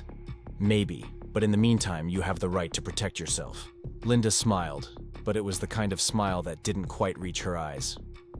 When did relationships become so complicated? Probably when people started expecting them to be honest, instead of just convenient. That afternoon, Linda returned to the bookstore while Frank and I worked on equipment maintenance and material organization. The delay was frustrating from a schedule perspective, but it also gave us time to plan the final phases of the roof installation more carefully. Frank had been pushing to complete the project quickly, but I found myself reluctant to finish a job that provided legitimate reasons to see Linda every day. "You know, you could just ask her out like a normal person," Frank observed as I spent unnecessary time organizing shingles by color variation. "We are dating. You're working at her house and having dinner on her porch. That's not dating. That's extended customer service." "What would you call dating?" "Taking her somewhere that doesn't involve construction equipment. Doing something together that's about enjoying each other's company rather than accomplishing a task." I thought about that as we loaded tools into the truck. Frank was right that most of my time with Linda had been structured around the roof project. Even our most personal conversations had taken place in the context of work breaks or evening debriefings about the day's progress. "Where would I take her?" I asked. "How should I know?" "Ask her what she likes to do." Frank grinned, though I'd suggest somewhere that doesn't involve power tools or building materials. That evening, I found myself standing on Linda's front porch with a proposal that felt both natural and terrifying. "Would you like to go out to dinner tomorrow night? Somewhere that's not your kitchen or a construction site?" Linda's face lit up with genuine surprise and pleasure. "Are you asking me on an actual date?" "I'm asking you on an actual date. In that case, yes. I'd love to go out to dinner with you." "Any preferences for where?" "Somewhere we can talk without worrying about who might overhear us, and somewhere that serves food I didn't have to cook." "I know just the place." Friday evening found us at a small Italian restaurant in the next town over, far enough from Millbrook that we were unlikely to encounter anyone who knew Linda's family history or had opinions about her life choices. The restaurant was family-owned and had been serving the same basic menu for 30 years, with red checkered tablecloths and wine served in glasses that had probably been there since the opening. "This is perfect," Linda said, looking around the dining room with obvious appreciation. "It feels like a place where people come to enjoy themselves rather than to see and be seen. The food's good too, simple but well prepared." We ordered wine and pasta and found ourselves talking about topics that had nothing to do with roofing or divorce or bookstore management. Linda told me about places she'd always wanted to travel, about books that had stayed with her for decades, about her secret ambition to learn to play piano. I told her about the cabin I'd been slowly building on 10 acres outside town, about my collection of vintage hand tools, about my dream of taking a month-long road trip across the western United States. "When would you take this road trip?" Linda asked, twirling linguine around her fork with practiced efficiency. "I don't know. Someday when I can afford to be away from work for that long. What's stopping you from taking it now?" Frank couldn't handle all our contracts alone for a month. We'd have to turn down jobs, disappoint customers. Or you could hire additional help and train them properly before you left. I considered that. I suppose I could. But it seems risky to expand the business just so I can take a vacation. It's only risky if you think of it as expansion, rather than creating more flexibility in your life. Linda sipped her wine thoughtfully. "What if instead of being afraid of growth, you thought of it as creating more options? Is that what you did with the bookstore? Created more options?" "In a way, I could have taken a safe job after the divorce, something with benefits and a predictable schedule. But that would have limited my options to whatever someone else thought I was qualified to do. And now? Now I'm qualified to do whatever I'm brave enough to attempt. The conversation continued through dinner and into the evening, covering everything from childhood memories to future ambitions. Linda was an engaging conversationalist, asking follow-up questions that showed she was genuinely interested in my answers rather than just waiting for her turn to talk. She had opinions about everything but expressed them in ways that invited discussion rather than argument. "Can I tell you something?" she said as we shared dessert. "Of course. This is the best first date I've had in 30 years. It's the only first date you've had in 30 years. Exactly. Which means I have very high standards now." As we drove back toward Millbrook, Linda reached over and took my hand, a simple gesture that felt more intimate than it should have given everything we'd already shared. "Marcus, where do you see this going?" "This relationship, you mean?" "This relationship, this situation, whatever we're calling it." I thought about how to answer that honestly. "I see it going wherever we want it to go, as long as we're both willing to work for it." That's not really an answer. It's the only answer I have right now. I know I care about you. I know I want to keep seeing you. And I know I'm willing to deal with whatever complications come up. But you don't know if you want to live together or get married or combine our lives in some permanent way? Do you? Linda was quiet for a moment. "I know that I'm happier when you're around than when you're not. I know that I trust you in ways I haven't trusted anyone in years. And I know that I'm tired of being careful about everything." "What does that mean?" "It means that if you asked me to marry you tomorrow, I'd probably say yes. And that scares me more than anything Dave could do to sabotage my life." The honesty of that statement hung in the air between us like a challenge. Linda Morrison didn't make casual statements about marriage, didn't throw around hypothetical scenarios to test reactions. She was telling me something important about how she felt and what she wanted.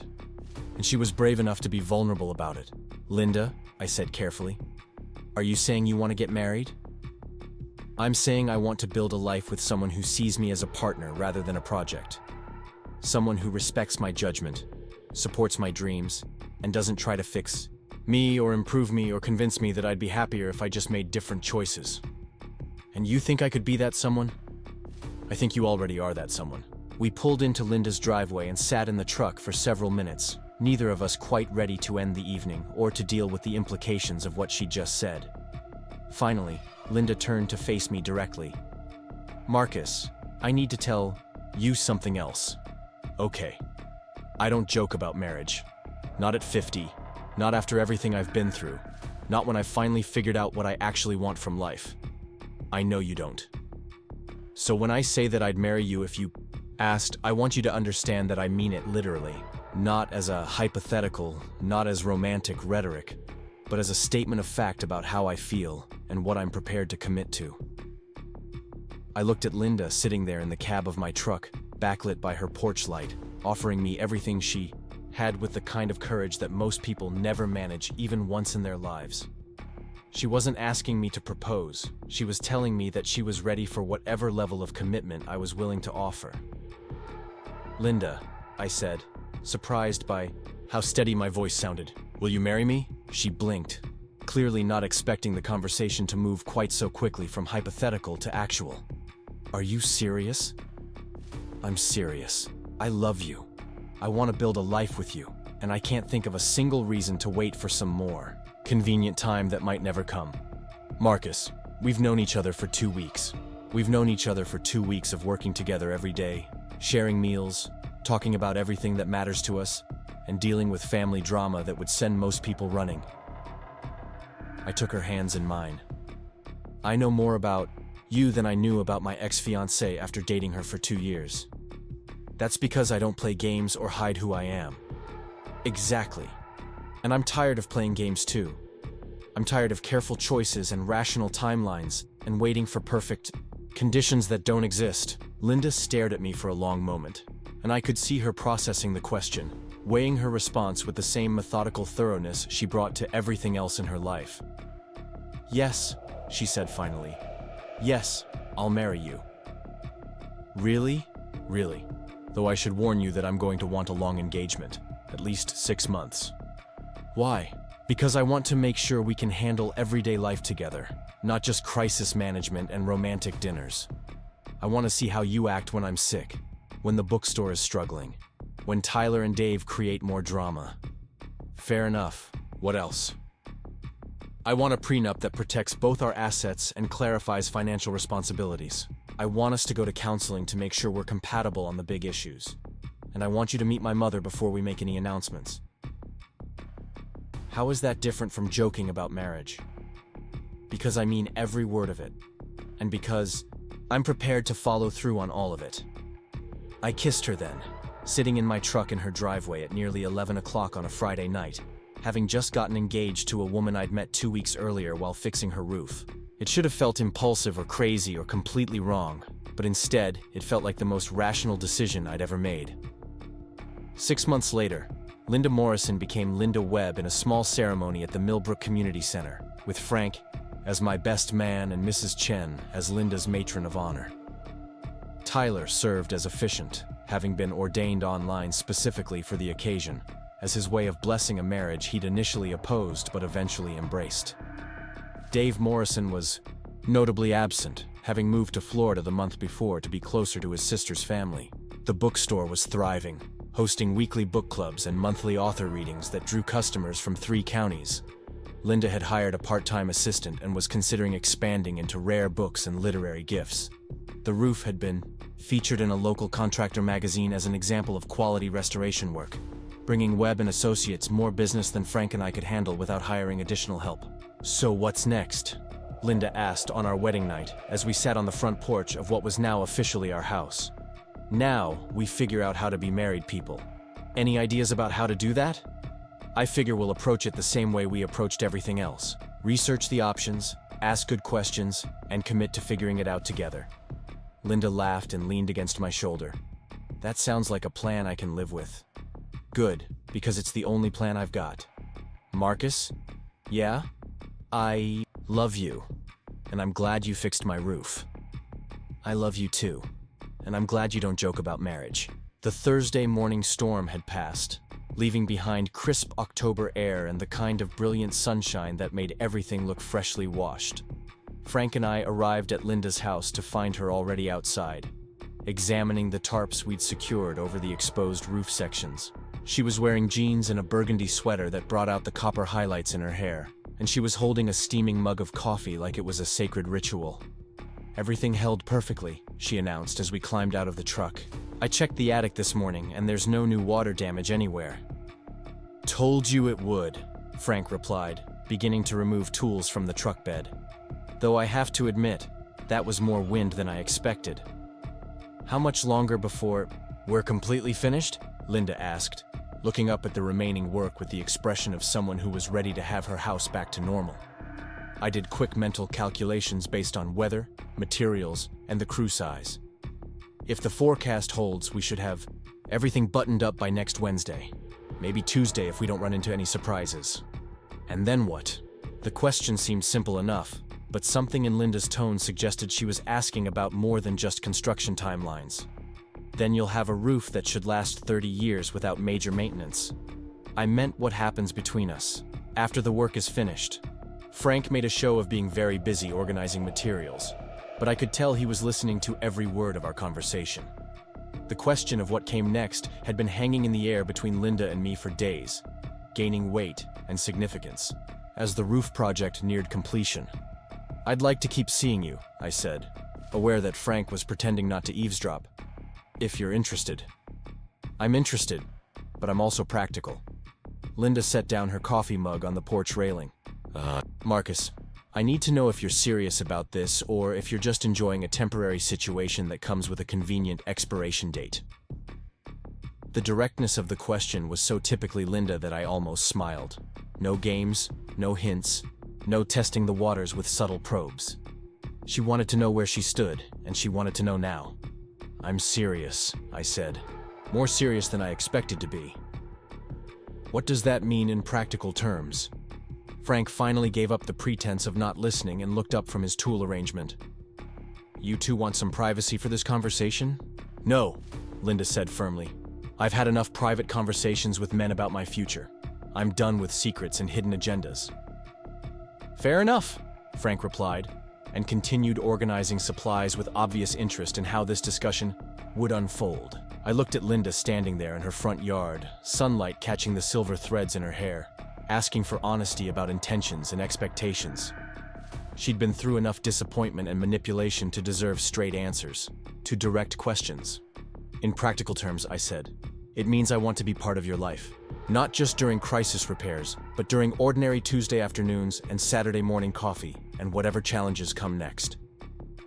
Even if those challenges include continued harassment from Dave and boundary issues with Tyler? Even then, what about your business, your independence, your carefully organized life that doesn't include complicated relationships?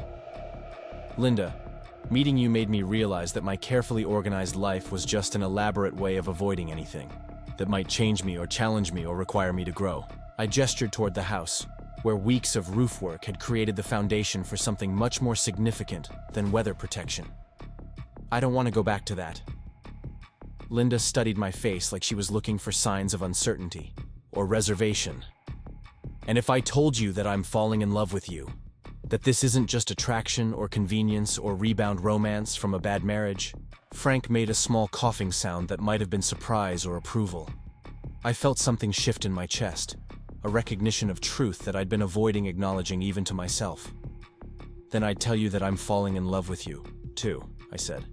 And that it scares me and excites me and feels like the most important thing that's ever happened to me. Good, Linda said, picking up her coffee mug with the calm satisfaction of someone who'd gotten the answer she was hoping for. Because at 50, I don't have time to fall in love with someone who isn't prepared to fall in love back. Is that what we're doing, falling in love? That's what I'm doing. Can't speak for you. Frank looked back and forth between us like he was watching a tennis match. You two realize you're having this conversation in a driveway at 7:30 in the morning while I'm standing right here? Best place for important conversations, Linda replied. Witnesses prevent misunderstandings later. In that case, I said, I love you, Linda Morrison, and I want to figure out what comes next together. I love you too, Marcus Webb, and I have some ideas about what comes next. Such as dinner tonight somewhere that isn't my kitchen or a construction site.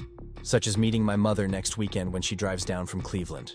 Such as serious conversations about whether you want children, how you feel about marriage, and what your 5-year plan looks like. Frank whistled low under his breath. Lady doesn't mess around? No, she doesn't, I agreed. Which is one of the things I love about her. Good, Linda said, because I'm done wasting time on relationships that aren't going anywhere. We worked through the morning with a lightness that hadn't been there during the previous days of family drama and emotional uncertainty.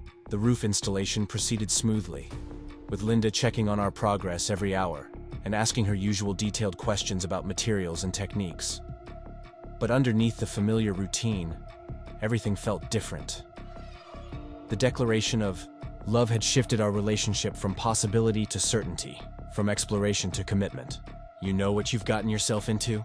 Frank asked during our lunch break, when Linda had gone inside to handle bookstore business. I'm beginning to. Woman's got more backbone than most men I know. Dave Morrison has no idea what he gave up. I don't think he ever knew what he had. His loss, your gain. Frank unwrapped a sandwich that looked like it had been assembled by someone who understood the importance of proper meat-to-bread ratios. You planning to marry her?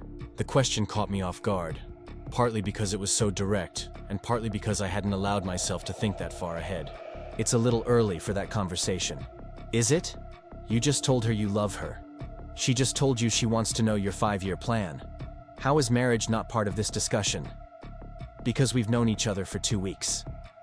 So, my grandparents knew each other for 3 days before they got engaged.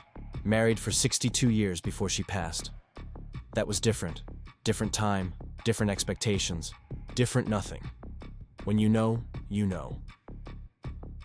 Frank took a large bite of his sandwich and chewed thoughtfully. Question is, do you know? I thought about that as I watched Linda through her kitchen window, talking on the phone with animated gestures that suggested bookstore business. She was wearing reading glasses that made her look like the librarian she'd once been, and she had a pencil stuck behind her ear. Everything about her was competent and purposeful and unafraid. "Yeah," I said finally. "I know." "Then stop overthinking it." That afternoon brought unexpected visitors in the form of 3 women who introduced themselves as members of Linda's book club. They arrived in a small convoy of cars and approached our work site with the determined purposefulness of people on a mission. "We're here to inspect the contractors," announced a woman who appeared to be in her 60s, with silver hair and the kind of direct gaze that suggested she'd been managing people and situations for decades. "Excuse me?" I replied, pausing in my installation of ridge caps. "Linda's been through enough with unreliable men. We want to make sure you're treating her properly." Frank climbed down from his ladder with obvious amusement. "Ladies, I'm Frank, and this is Marcus. We're just here to fix the roof." "That's what they all say," replied a second woman, younger but equally formidable. "I'm Beth, Linda's sister. These are her friends Margaret and Susan from book club." "You're the sister who's a real estate agent," I said, remembering Linda's description of her family. "That's right. And you're the contractor who's been eating dinner here every night for the past week." "Not every night," I said defensively. "Close enough," Beth replied. "Linda's happy, which is good. But if you hurt her, you'll have to deal with all of us." "Understood." Margaret, the silver-haired woman who'd appointed herself spokesperson, stepped closer to examine our work. "This looks professional. Clean lines, proper materials, attention to detail." "We do good work," Frank said simply. "Linda says you've been patient with all her questions, that you explain things without talking down to her. Linda asks good questions. She also says you're honest about costs and timelines, that you don't try to upsell unnecessary work.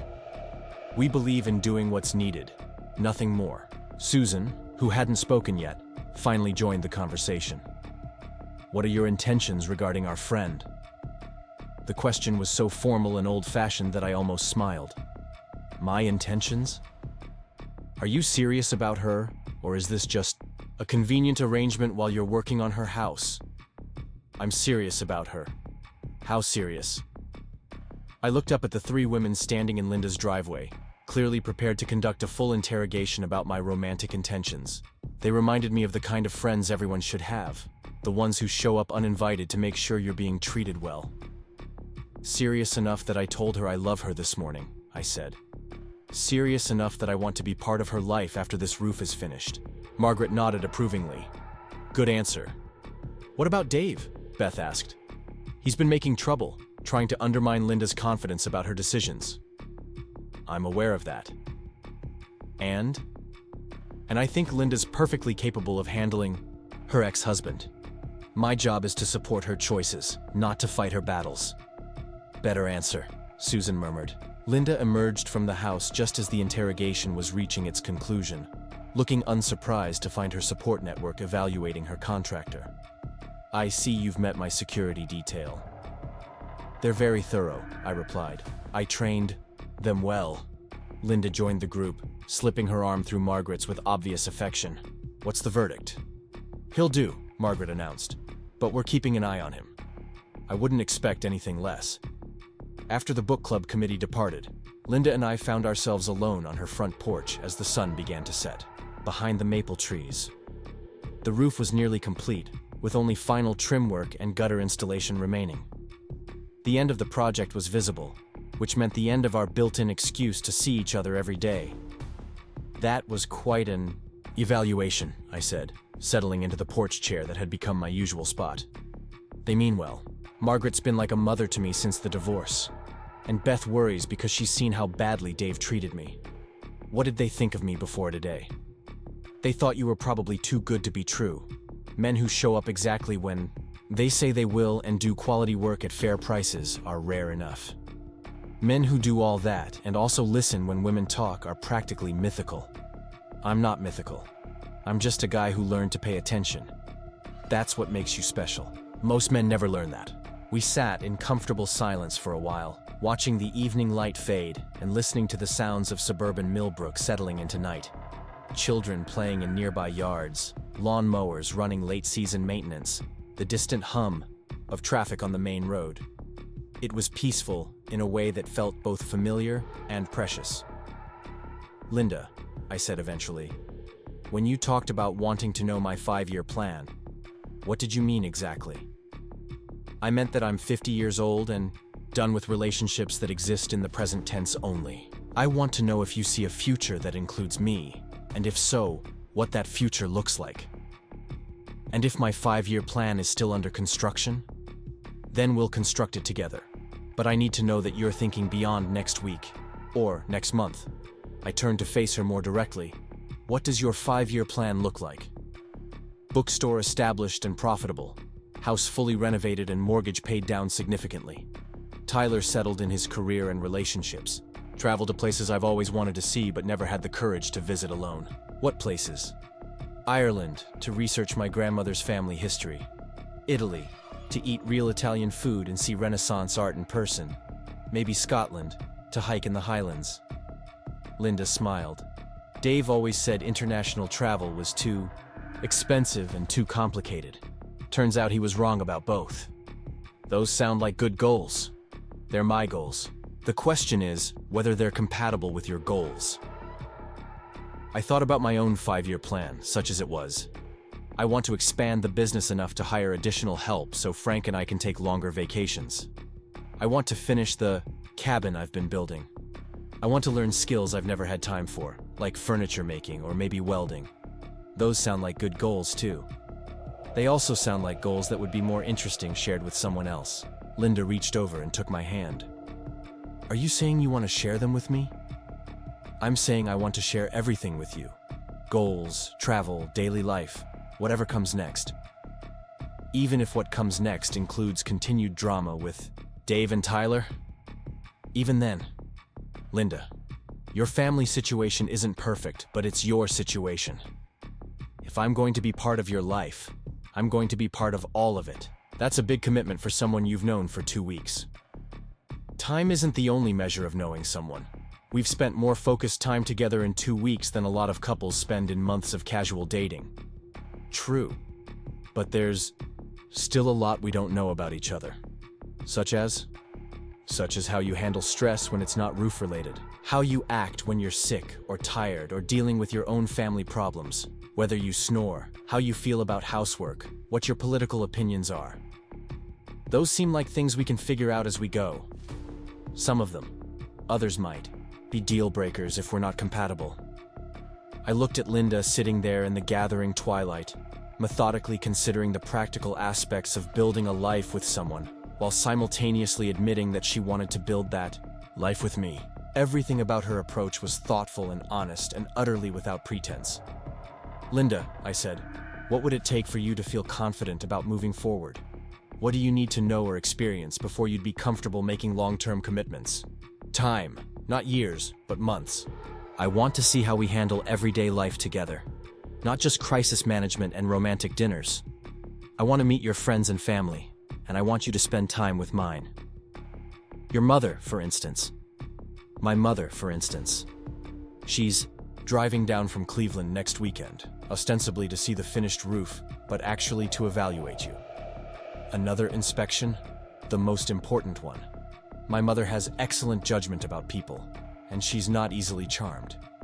If she approves of you, it means something. And if she doesn't, then we'll have to figure out why, and whether it's something that can be addressed or something that's fundamental incompatibility." The honesty of that answer was both reassuring and terrifying.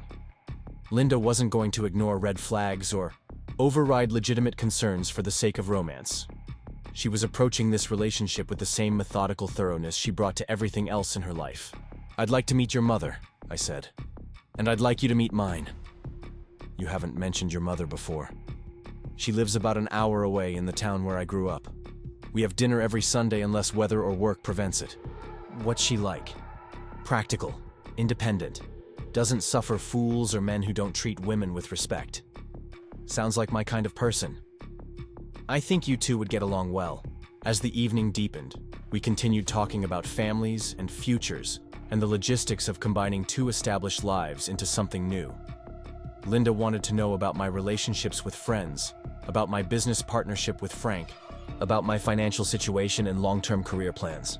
I wanted to know about her hopes for the bookstore, about her relationship with Tyler beyond the current complications, about what she'd learned from her marriage that would help her navigate future relationships.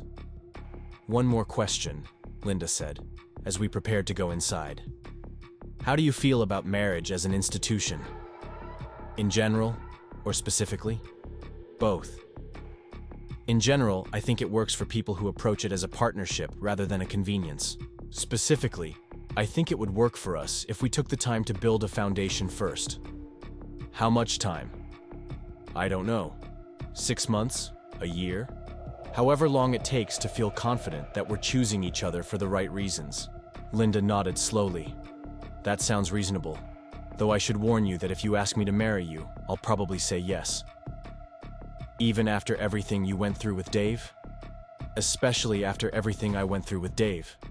Now I know the difference between settling for someone and choosing someone." "What's the difference?"